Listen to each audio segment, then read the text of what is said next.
have had a selection of about 100.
Okay, good afternoon. This afternoon we are going to look at two keynote speakers, and basically we are going to talk about the sub-theme children and young people participation in climate initiatives. So basically what we mean is that we want to look at how children can participate in climate, and we have the honor of having two keynote speakers who are going to talk about the participation of children. And I'm happy to see that children are here. Can we get a hoye from the children? Watoto hoye? Let me borrow that a bit as we move forward. So I'm going to introduce our speakers a little bit, and the one on my left, she's called Monica Emand. She comes from the United States, and she's the founder of Human Unity Gateway Foundation. And basically, she's a wellness counselor and energy empowerment coach. And also, she works on deeper vitality, clarity, and purpose for people. And then she's certified in positive psychology, Reiki. There's something called Reiki. Maybe she'll explain what that is. And holistic therapy. Before the conference, she was telling me that she had to travel overnight to be here this morning. And we want to thank her for that. So as I give her the stage to start her presentation, I'd like you to welcome her with a thunderous clap.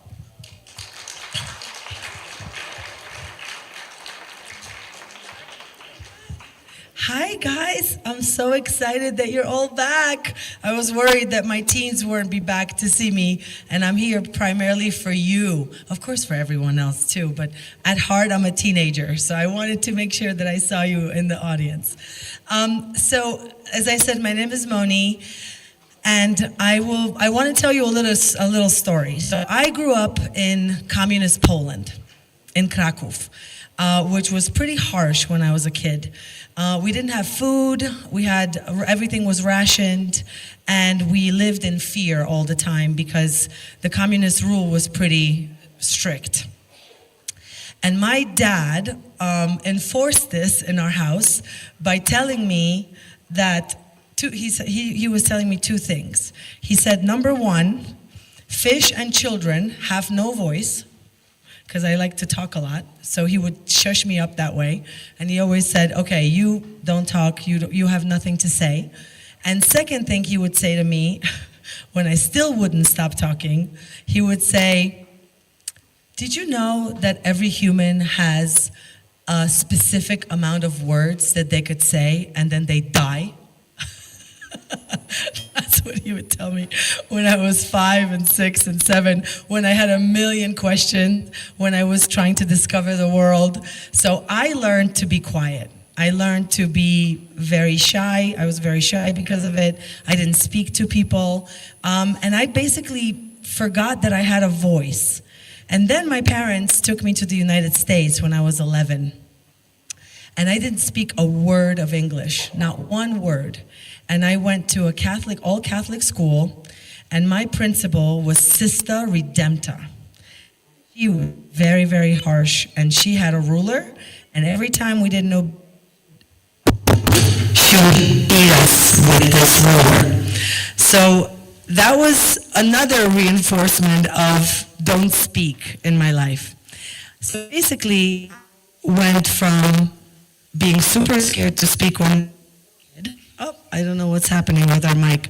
I can also project if that's easier, whatever you guys want.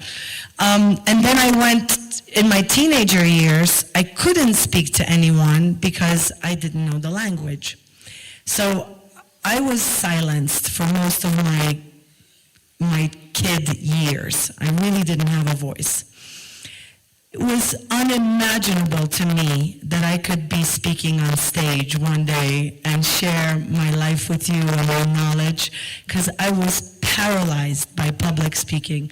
I thought it was the scariest thing in the world. And I'm sure you know that for most people, public speaking is scarier than death. So, you see, this is a testament to the fact that even if you have any fears, even if you feel like you don't have a voice, you can actually do anything you put your mind to. You can truly do whatever you want to do in the world as long as you believe in yourself. And that was my path. I started believing in myself around high school, and then in college, I went to NYU Film School, and I had to have a voice, because if you are working on film sets, you have to be very vocal and very courageous. So I started working on myself, and I finally came to a place where I am on stage and I'm an educator. Who would have thought? So you see, anything is possible. So we're doing things a little differently, because you know how life is, right? You gotta go with the flow. So this video was supposed to play halfway through my presentation, but it's gonna play now, so you understand why I am in Kenya, why I fell in love with Kenya. It was my first time in Kenya in April. We were doing something called the African Youth Leaders Summit. It is an empowerment summit where we bring teens between the ages of 12 and 20, and those teens learn how to be conscious leaders. Because it's not enough to be a boss. It's not enough to be a leader. What we need today in this world is conscious leaders. Leaders who are going to care for others, who are going to use love as their primary source of energy, and not fear, and not kind of, in and out. And any kind of tactics that don't stem from love. So those are the kind of leaders we're raising, and we are using techniques that are different than what usually they use in school. It's a different approach. It's called soft skill development, and I'll speak more about that in a minute. But first, I want you to see what we did in April. Peter, hit it.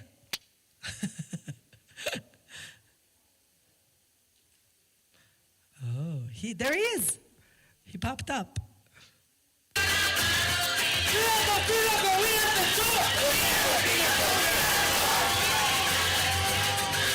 We have had a selection of about 150 kids, and we are going to help them find that compass in providing solutions to African issues. but I didn't know how to express them out to people. If I came here, the knowledge of God, trust me, I just left out of this country. I want to make a change. The great leader always believes in you. Look around this room. Believe in each other. Don't cheat yourself because someone else should be bad. You can forgive people and we're all about love.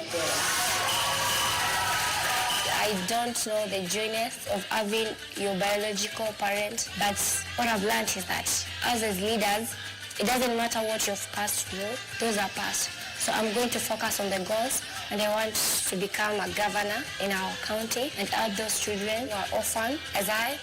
You are one of a kind. There's no one like you. No one has the same gifts. It's just tapping into those gifts that's important.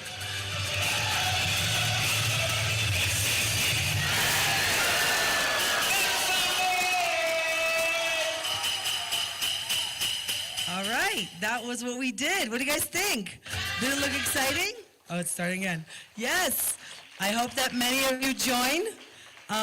Because we do offer scholarship and sponsorships for your place there. But that's what it was. So Peter, I'm going to ask you kindly to hook me up with my presentation. Thank you so much. And that was just a crazy dream. I'm very quickly going to tell you how it came about. So for the past 25 years, we organized something in the United States called the Global Youth Leadership Summit, where we teach leadership skills that are unlike any other ones that they teach in the world.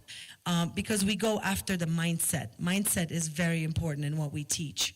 And no one was doing that anywhere else in the world, and especially in 2024, when I was there facilitating, I met someone from Kenya, Coach Ben, the one that was talking.